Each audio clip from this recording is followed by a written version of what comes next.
Hello, recruit, and welcome to Astroneer Academy 104 Power. Okay, so maybe that was a rather dramatic introduction. But I thought after our rather academic discussion of resources and the terrain tool, we could start this one with a bit more excitement. Anyway, today you will learn all about power, including the units used to measure power capacity and how to construct a power network. You will also be introduced to nearly every power producer currently available, along with an introduction to other power-related items. We will also investigate power usage on your backpack and discuss power consumers. So, let's get started.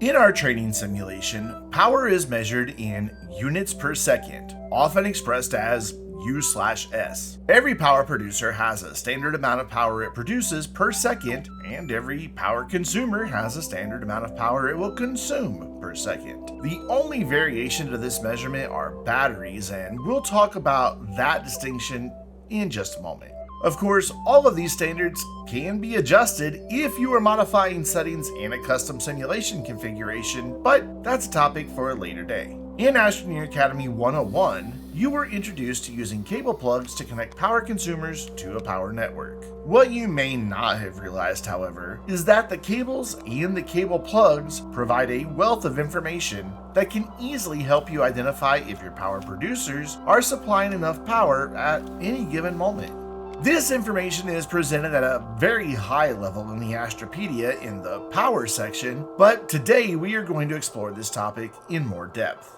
If you look closely at the area around every power cable plug, not that close, you will find a built-in power meter that provides a visual indication of how well your current power network is meeting power demands. If the four curved segments around the power cable plug are black, no power is being produced and no power is currently required. If the two segments on the lower half of the power cable plug are fully red, that indicates that there is something connected to your power network that requires power, but none is being generated.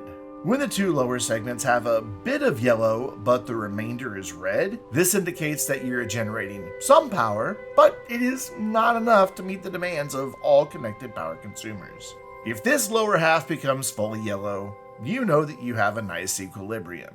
You are producing exactly enough power to fully satisfy the demands of all connected power consumers. If the segments of the upper half of the power plug contain any amount of yellow, this means you are producing more power than is currently required to fully power all connected power consumers. This would be a good time to turn off any small or medium generators so you do not needlessly waste fuel. Finally, if all segments surrounding the power cable plug are fully yellow, this indicates that you are producing power but nothing is currently consuming it, or that your power production is at least double what your power consumers currently require.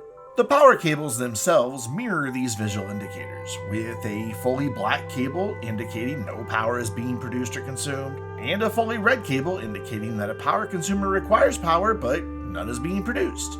When the power cable has a yellow portion down the center with the rest of the cable being black, this means your power production is not sufficient to meet the demands of all power consumers. And finally, when the power cable is full yellow, it can indicate that you are producing power and nothing is consuming it, or that you are producing more power than is currently required by all power consumers. There are other ways to measure your power production and consumption, and we will come back to that later in today's course. When you use a power cable plug on a vehicle, splitter, or extender, you will notice that the power cable itself looks a bit different. Instead of a solid yellow line, there are yellow chevrons that indicate the direction in which the power is flowing. Similar to the regular power cables, these directional chevrons also provide visual indicators of how much power is flowing through a cable. If there's no power flowing, the chevrons will be black and they stop moving. The chevrons will grow in size and move faster as more power flows through them. The direction the power flows typically comes down to the direction you connected to cable plugs. We will talk a bit more about these directional power cables next week in an Astroneer Academy Extra. For now, let's move on to backpack power. Your backpack contains a convenient visual meter indicating how much power it is currently storing in its internal battery. Each band stores exactly 1 unit of power, so the backpack in total stores 10 units of power. If your backpack battery is depleted by any amount, it will begin to recharge as soon as you connect to a tether network, provided that tether network has a power source. In fact, your backpack will take priority over other power consumers that may be connected to the power network. If your overall power network is at an equilibrium and you approach with a partially or fully discharged backpack battery, you'll notice other power consumers slowing down until your backpack is fully recharged.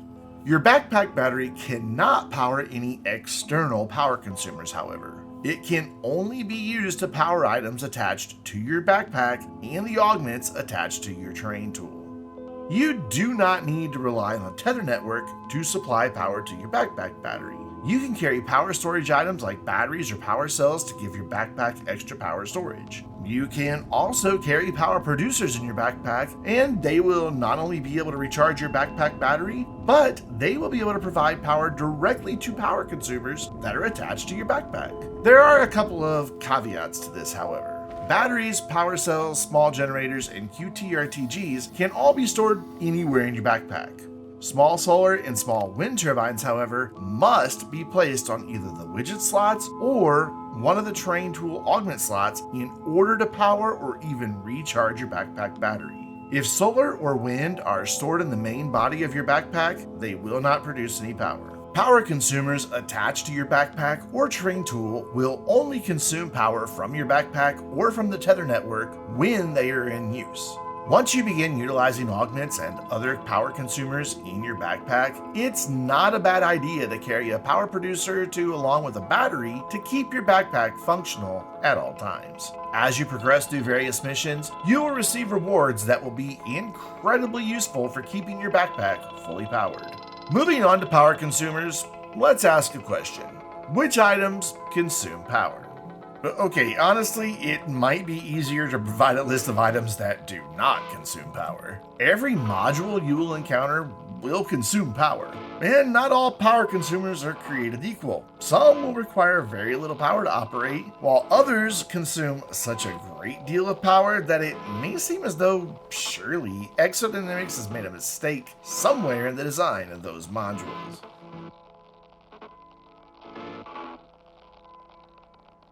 Additionally, while most power consumers must be attached to a platform that is connected to power in order to function, some power consumers are freestanding and contain their own cable plugs. At the end of our last course, both the smelting furnace and the soil centrifuge were operating very slowly because we were not producing enough power to operate them at full speed. Thankfully, all modules will continue to operate as long as there is some power being produced, but they will operate more and more slowly as the power consumption increases unless the power production increases as well. We will discuss power requirements of specific modules as they are introduced throughout the upcoming courses, but if you would like to take a look at a list of all power consumers and the rate at which they consume power, then be certain to visit the official Astroneer wiki that SDK Phoenix introduced 5 weeks ago in one of our Quick Bite courses. There, you will find a comprehensive list of not only all power consumers, but also a wealth of information about power in general. So now we know we are eventually going to need a lot of power, which means it's a good time to spend several minutes talking about the various power producers and other power management items. There are 3 main types of power producers and 2 types of power storage. There is also a very special friend you can encounter that can assist with power production, but we will not be introduced to them until Astroneer Academy 204. You may receive several power producers as rewards for various missions, and some missions may reward you with a free research catalog schematic unlock for other power producers. So let's look at all of the power producers, starting with solar power. Solar power can be produced from 4 different solar panels that you create, and one that you cannot create but can be located and utilized within your power network.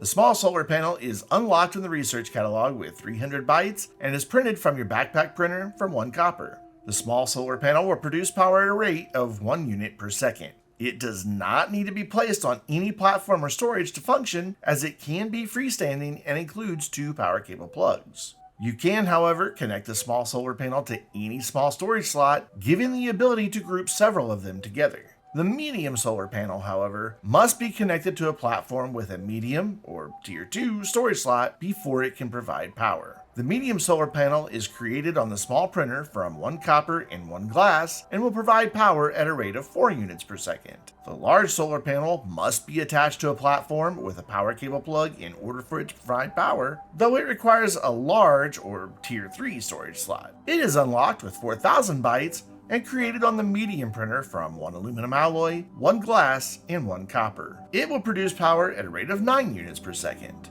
The most powerful solar panel that you can create, the solar array, is freestanding. Not only does it not require any platforms to provide power, there's no way to even attach it to a platform. This huge array is unlocked with 6,000 bytes, and it is created on a large printer from 1 copper, 1 glass, 1 graphene, and 1 aluminum alloy. It will produce power at a hefty rate of 14 units per second, but it is not the most powerful solar producer around. For that, you will need to go exploring. You can find the wrecked solar array on the surface of every planet, and it produces power at a staggering rate of 64 units per second. One of these could easily power a fully functional production base.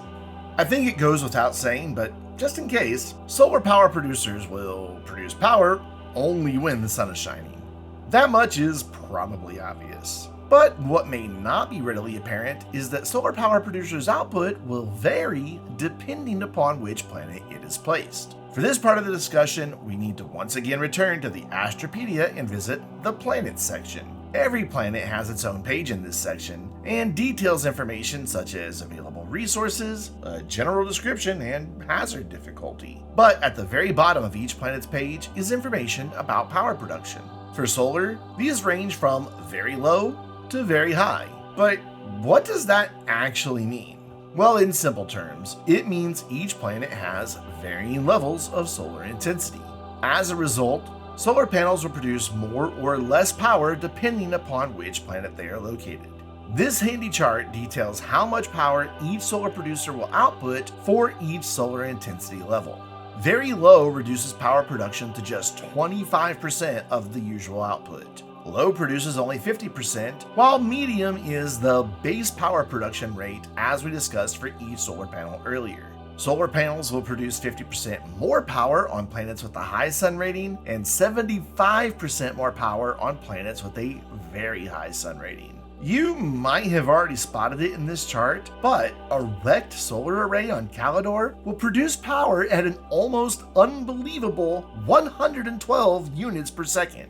Though if that wrecked solar array were located on Glacio, it would only produce power at a rate of 16 units per second. It is important to understand the solar and wind ratings of the various planets in order to help you plan out your network for each planet. While solar is not entirely useless on planets with a low or very low sun level, you may find that other power producers will be a more efficient use of your available resources. Unlike the solar rating, the wind rating for each planet does not provide any sort of multiplier. Instead, the wind level rating for each planet simply gives a rough estimate of how often the wind blows. This does not mean the wind will be blowing at the same time across the entire planet, however. Instead, the wind may be blowing in one area and just a few feet away, not blowing at all. Because of this, it is not a bad idea to spread out wind-based power producers. You can even create redundant wind-based power producers to increase your chances of generating power from the wind. Of course, without wind actually blowing, wind power producers cannot produce any power. So it's helpful to know which planets experience windy conditions more often than others, so you can plan your power networks accordingly. There are 4 sizes of wind-based power producers. The small wind turbine is unlocked in the research catalog with 300 bytes, and it is created on your backpack printer from 1 ceramic.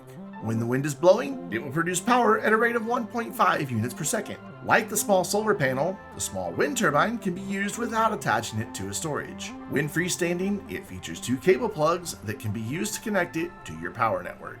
The medium wind turbine produces power at a rate of 5 units per second when the wind is blowing, and it is unlocked for 2,500 bytes. You can create the medium wind turbine on the small printer from 1 aluminum and 1 ceramic. Both the medium and the large wind turbine must be placed on a storage slot in order to provide power. The medium wind turbine requires a medium or tier 2 storage slot, while the large wind turbine requires a large tier 3 storage slot. The large wind turbine is unlocked with 3,500 bytes, and it is created on the medium printer from 1 aluminum alloy, 1 glass, and 1 ceramic. When the wind is blowing, the large wind turbine will produce power at a rate of 10 units per second. And the extra large wind turbine is a freestanding power producer that features 3 cable plugs to connect it to your power network. Before it can produce power, you must interact with it to extend it, and when it is extended and the wind is blowing, it will produce power at a rate of 17 units per second. The extra large wind turbine is unlocked with 4,500 bytes, and it is created on the large printer from 1 iron, 1 ceramic, 1 graphene, and 1 aluminum alloy. It can be attached to a platform or vehicle with an extra large tier 4 storage slot, and it will provide power through that platform if it is extended. Of course, this would make the platform rather redundant since the extra large wind turbine can stand on its own and has its own power cable plugs. But the ability to attach it to storage does make it easier to transport on a large rover. Wind power producers also work underground in cave biomes. Some astroneers would argue that our next category of power production, generator, should really be 2 different categories. And while I can somewhat see their point, they are all types of generators, so I'm including them all in the generators category. The first 2 require a fuel source, while the second 2 do not. Up first is a small generator, which is unlocked when you begin a new adventure and created in your backpack printer from 1 compound. The small generator produces power at a rate of 2 units per second when it has fuel, and that fuel source is organic. Thankfully, organic is fairly abundant, so you should have no problems obtaining fuel. 1 organic will fuel the small generator for 120 seconds. It, along with the medium generator, can be turned off and on, allowing you to conserve fuel when the power they produce is not needed. The medium generator is unlocked with 2,000 bytes and requires 1 tungsten and 1 aluminum to create it on the small printer. When fueled with carbon, the medium generator has a power production rate of 9 units per second. A single carbon will fuel the medium generator for 120 seconds. It is also good to note that the medium generator requires a resource produced in the smelting furnace, so you will be consuming power in order to produce the fuel for this generator. Both the small and medium generators will automatically refuel themselves if they are stored on the same platform containing their required fuel. Additionally, the small generator can refuel itself while in your backpack if you are also carrying organic in your backpack. This automatic refueling allows you to gather several of the required fuel sources and attach them to storage, which, in turn, will keep your generators running for longer without you needing to refuel them manually every 2 minutes. The other 2 power producers in the generator category are both radioisotope thermoelectric generators and do not require any fuel. The first is the qt-rtg. This item does not appear in the research catalog, and you cannot create it on any printer. Instead, you can occasionally find a qt-rtg amongst the debris scattered about the planets. You will also receive nearly 20 of them for completing various missions, and you can receive them as rewards from the Extra Request platform during limited time events. As we discussed in Astroneer Academy 103, they can also be found in EXO research aids that are unlocked with Astroneer. You can also use the trade platform to obtain qt-rtgs, but we will discuss that further in Astroneer Academy 203 and 404. The qt-rtg produces power at a rate of 1 unit per second. Since it is a small tier 1 power producer, it can stand on its own and will provide 2 power cable plugs to connect it to your network.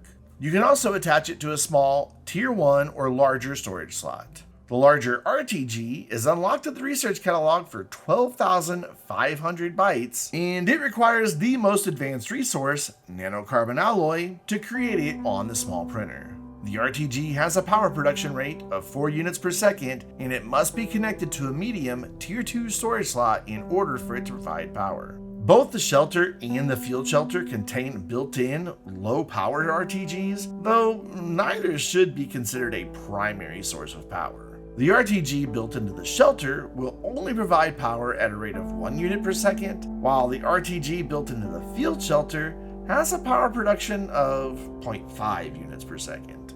The shelter provides 4 power cable plugs for connecting your power network to other platforms, and the field shelter provides 2 power cable plugs.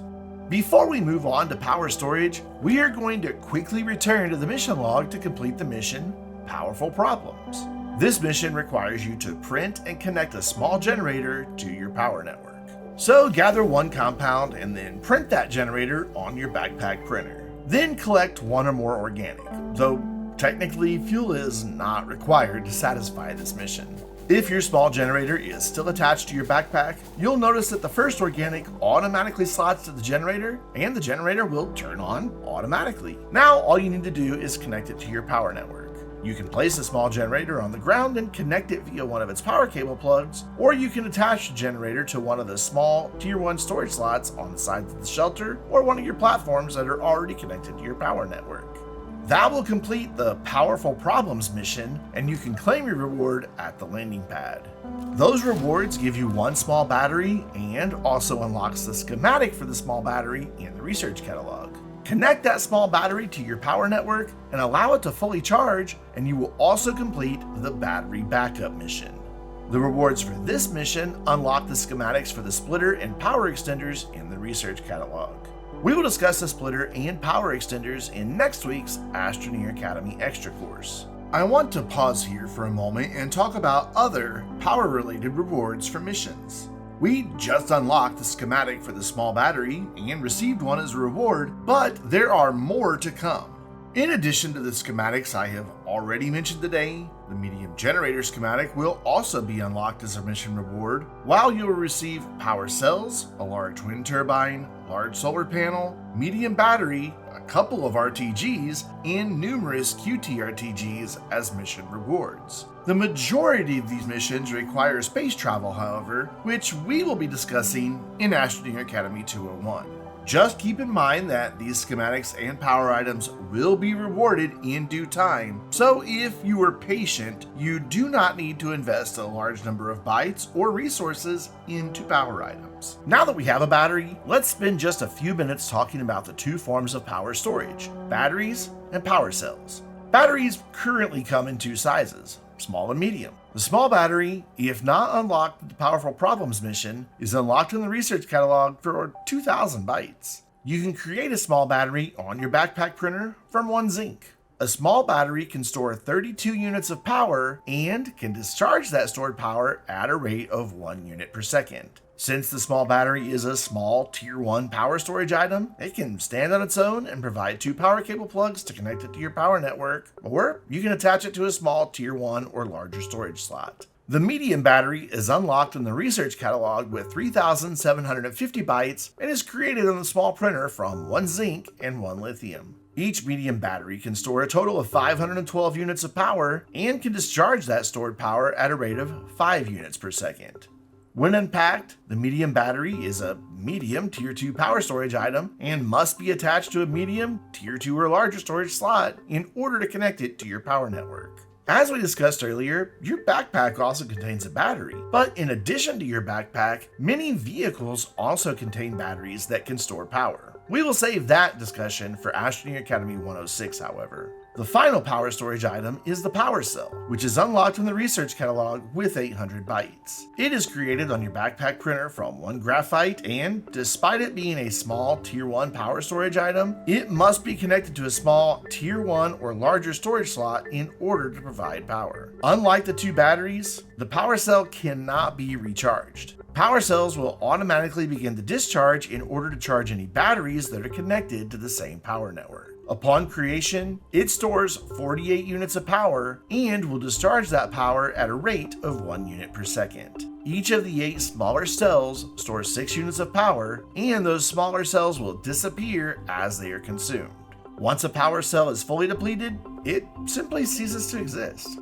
Today, you have learned that power is measured in units, and that the flow of power is measured in units per second. You also learned how to visually identify the current state of your power network. You learned that your backpack has an internal battery that can be charged from external sources, but cannot provide power to any item outside of your backpack. You were also introduced to the general concept of power consumers, and were introduced to a nearly complete list of all power producers and power storage items. Next week, in an Astroneer Academy Extra, we will discuss additional items that can help you manage your power network and investigate ways you can create an efficient power network layout. On top of that, next week's Quick Bite will show you how you can get a lot of power producers for free early in your adventure. The week after that, we will discuss the concept of research bites, the research chamber, and introduce you to the 3 printers. We will have a brief discussion on item and storage slot sizes, along with some storage slots that have additional functionality beyond mere storage. Until then, I'm Brandon, reminding you to keep looking to the stars.